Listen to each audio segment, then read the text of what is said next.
Hello बच्चों, class 8 mathematics chapter number 1 rational number का ये इंट्रोडक्शन पार्ट है। तो इंट्रोडक्शन में सबसे पहले हम नेचुरल नंबर से स्टार्ट करते हैं। नेचुरल नंबर क्या होते हैं? Counting numbers are known as natural number. जितने भी काउंटिंग्स नंबर होते हैं ना, वो सारे नेचुरल नंबर होते हैं। ठीक है। एग्जाम्पल में 1 2 3 4 5 6 ऐसे करते करते इन्फिनिटी तक जितने भी नंबर्स हैं वो सारे नेचुरल नंबर्स में ही आते हैं। ठीक है। होल नंबर क्या होता है? Every natural number as well as zero is a whole number. जितने भी नेचुरल नंबर हैं उसके साथ साथ ज़ीरो भी होल नंबर में आता है। ठीक है।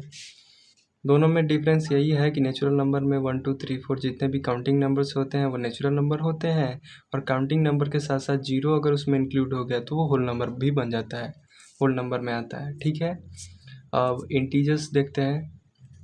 Every whole number and the negative of every natural number is an integers. जितने भी होल नंबर हैं और नेगेटिव नेचुरल नंबर है वो सब इंटीजर्स में आता है, जैसे -5 -4 -3 -2 -1 0 1 2 3 अप टू इन्फिनिटी तक। ठीक है। निगेटिव में भी इन्फिनिटी तक, जैसे -10 -21 -200, ये सब भी इंटीजर्स में ही आएंगे। ठीक है। समझ में आ गया आप लोगों को? अब फ्रैक्शन देखते हैं। फ्रैक्शन क्या होता है? The number of the form of a by b। ऐसे नंबर जो a बाई b के फॉर्म में है, जिसमें a और b क्या है? नेचुरल नंबर है। Where a and b are natural number. ठीक है। आर कॉल्ड फ्रैक्शन, उसको हम फ्रैक्शन कहते हैं। ठीक है। जैसे 3/4 2/5 7/8 18/7। इसमें देखो 3 भी एक नेचुरल नंबर है, 4 भी एक नेचुरल नंबर है। ठीक है। अब हम आते हैं रेशनल नंबर पे। The number which can be expressed in the form of p by q, where p and q are integers and q not equal to 0 are called rational number. ऐसे number जो p by q के form में express किए जा सकें और p और q जो हो उसमें इंटीजर्स हो और q नॉट इक्वल टू 0 हो, उसको हम रेशनल नंबर कहते हैं। जैसे कि 5/8, 5 भी हमारा एक इंटीजर है, 8 भी हमारा एक इंटीजर है। ठीक है।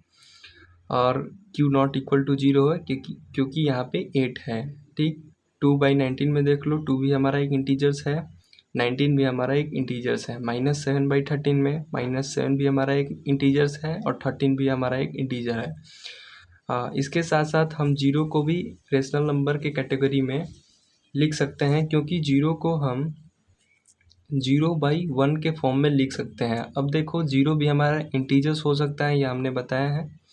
जीरो हमारा एक इंटीजर्स में आता है। ठीक। और 1 भी हमारा एक इंटीजर्स ही है।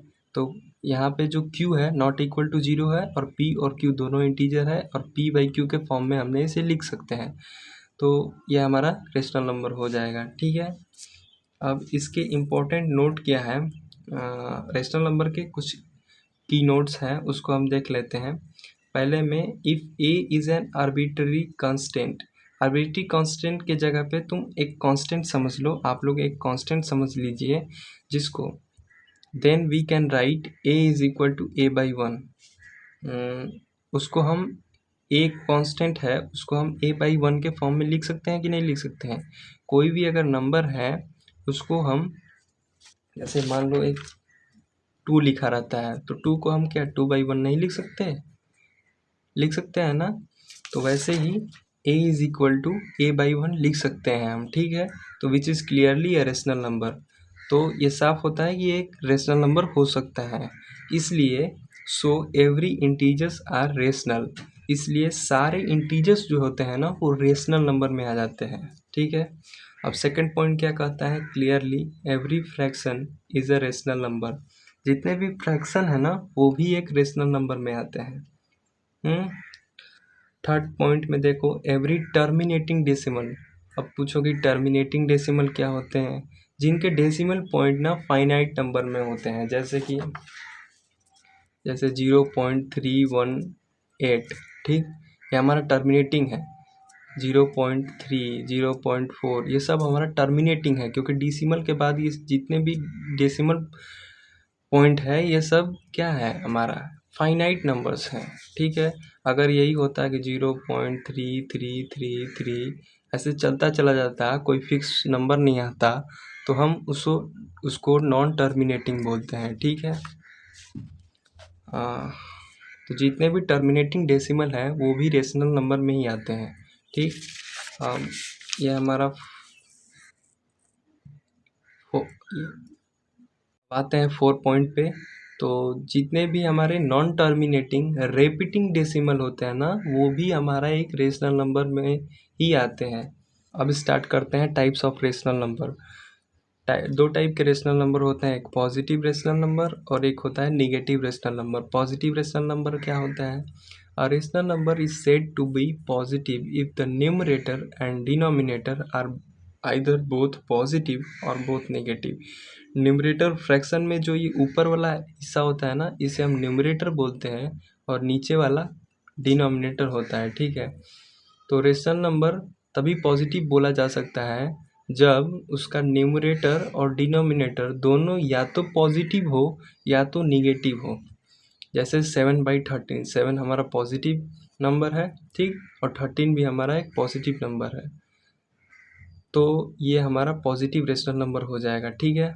अब -24/59, माइनस दे के तुम ये मत समझना कि ये निगेटिव है, क्योंकि यहाँ ऊपर भी निगेटिव, ऊपर भी माइनस है, नीचे भी माइनस है, दोनों कैंसिल आउट होके पॉजिटिव ही बना लेते हैं। जब दोनों न्यूमरेटर और डिनोमिनेटर निगेटिव हो तो पॉजिटिव रेशनल नंबर में ही आता है, ठीक है। अब आते हैं निगेटिव रेशनल नंबर में। A rational number is said to be negative if its numerator and denominator are of opposite sign. ये थोड़ा मिस्टेक हो गया है, ठीक है। ये नीचे वाला हमारा है, ठीक है। A rational number is said to be negative if its numerator and denominator are of opposite sign. यहाँ देखो -8 है, यहाँ 23 है, ठीक। ये पॉजिटिव है, एक निगेटिव है, तो न्यूमरेटर और डिनोमिनेटर दोनों का साइन जो है वो अपोजिट है, तो हमारा निगेटिव रेशनल नंबर में ही आ जाएगा।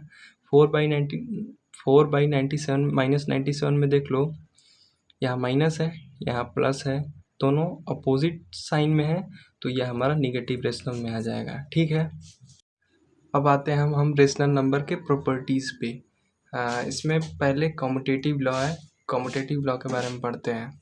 If a/b and c/d are any two rational number, then addition में a/b plus c/d commutative law कहता है उसको, क्या वो इक्वल टू है c/d प्लस a/b। तो एडिशन में ये हो सकता है a/b plus c/d is equal to c/d plus a/b हो सकता है, ये फॉलो कॉम्यूटेटिव लॉ को फॉलो करता है। जैसे एग्जाम्पल में देख लो, मान लो 2/3 ले लो प्लस 3/5 ले लो, क्या ये 3/5 प्लस 2/3 के बराबर नहीं हो सकता है? देख लेते हैं, इसका एलसीएम कितना हो जाएगा 15। तो ये कितना आ जाएगा 3 5 जा 15 और 5 2 जा 10, ये 10 आ जाएगा। और ये 5 3 जा 15 और 3 3 जा 9। अब यहाँ हम एलसीएम लेते हैं, यहाँ भी 15 ही होगा, ठीक। तो 5 3 जा 15 और 3 3 जा 9 और प्लस 3 5 जा 15 और 5 2 जा 10, ये 3 है हमारा, ठीक। तो 3 5 जा 15 और 5 2 जा 10, दोनों इसको सॉल्व करेंगे तो 19/15 आएगा, और इसको सॉल्व करेंगे तो 19/15 ही आएगा। तो ये फॉलो करता है, ठीक। सब्सट्रैक्शन में ऐसा नहीं होता है। सब्सट्रैक्शन में a/b minus c/d is equal to c/d minus a/b नहीं होता है, ये फॉलो नहीं करता है, ठीक है। इसका भी एग्जांपल देख लो, जैसे हम एक लेते हैं 2/4, ठीक, और -3/2 इज इक्वल टू 3/2 माइनस 2/4 हो सकता है। इसका एलसीएम 8 हो जाएगा, तो 4 2 जाए 2 2 जा 4 और माइनस 2 4 जाए तो 4 3 जा 12, ठीक। और यहाँ एलसीएम 4 हो जाएगा, तो 2 2 जा 4 और 3 2 जा 6 माइनस 4 1 जा 4 और ये 2। तो यहाँ आएगा -8/8 इज इक्वल टू, यहाँ आ जाएगा 4/4। तो ये -1 आ गया और ये 1 आ गया, तो ये तो इक्वल नहीं ना है, ठीक। यहाँ -1 आ गया, यहाँ 1 आ गया, ठीक। ये इक्वल नहीं होगा, तो ये जो सब्सट्रैक्शन में ये कॉम्यूटेटिव लॉ फॉलो नहीं होता है। मल्टीप्लिकेशन में हो सकता है, ठीक है, डिवीज़न में भी नहीं होगा। एग्जाम्पल अपने से करके देखना, ठीक है, समझ में आ जाएगा, ठीक। अब हम आते हैं दूसरी प्रॉपर्टी एसोसिएटिव लॉ पे। इफ़ a बाई b और c बाई d दो रेशनल नंबर है, तब एडिशन में a by b plus c by d bracket close plus e by f is equal to a by b plus c by d plus e by f।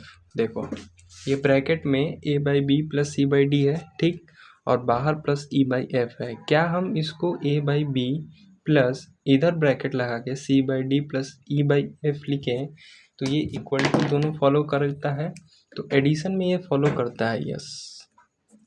अब हम इसको example से समझते हैं, ठीक है।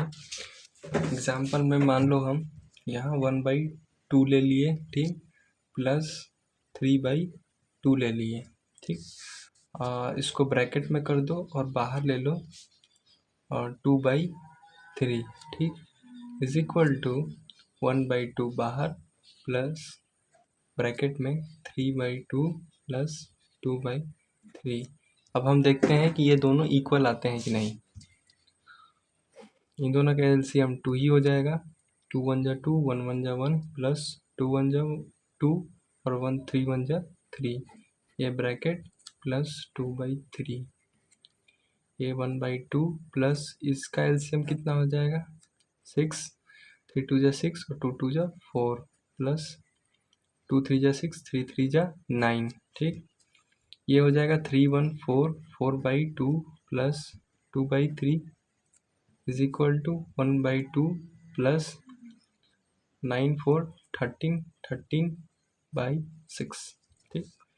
इसका एलसीएम हो जाएगा 6, ठीक, 2 3 जा 6, 3 4 जा 12 प्लस 3 2 जा 6, 2 2 जा 4 प्लस इसका एलसीएम 6 ही हो जाएगा, तो 2 3 जा 6 3 और ये प्लस 6 1 जा 6 13, 12 और 4 कितना होगा 16 होगा बाई 6, और यहाँ 13 प्लस 3 कितना होगा 16/6, दोनों इक्वल आ गया। तो कॉम एसोसिएटिव लॉ को ये फॉलो करता है, एडिशन में ये फॉलो होता है, ठीक है। सब्सट्रैक्शन में देख लो, सब्सट्रैक्शन में a by B minus C by D minus E by F is equal to bracket में a by B minus E by F और माइनस सी बाई डी। तो सब्सट्रैक्शन में ये फॉलो नहीं होता है। वैसे ही एग्जांपल लेके एक बार तुम ट्राई करना, ठीक है, दोनों इक्वल टू नहीं आएंगे, ये फॉलो नहीं करता है। मल्टीप्लिकेशन में ये फॉलो करता है, एसोसिएटिव लॉ मल्टीप्लिकेशन में फॉलो होता है, ठीक है। डिवीज़न में भी ये नहीं होता है, डिवीज़न में भी नहीं होता है। इन तीनों को तुम एक एक बार एग्जांपल लेके ट्राई करना, ठीक है, तो समझ में आ जाएगा। अब आते हैं रेसिप्रोकल। रेसिप्रोकल का मतलब कुछ नहीं, बस सिंपली जैसे मान लो 2/3 है ना, इसका रेसिप्रोकल क्या हो जाएगा, इसको उल्टा कर दो, 3 को ऊपर कर दो और 2 को नीचे कर दो, तो ये 3/2 इसका रेसिप्रोकल है, ठीक। जैसे मान लो 6/7 है, 6/7 का अगर पूछेगा कि रेसिप्रोकल क्या होता है तो इसको उल्टा कर दो, 7/6 कर दो, यही होता है रेसिप्रोकल, ठीक है। आई होप कि ये इंट्रोडक्शन वीडियो आप लोगों को बढ़िया से समझ में आया होगा, और थैंक्स अ लॉट। अगर अच्छा लगेगा तो वीडियो को लाइक कर देना और चैनल को सब्सक्राइब कर देना।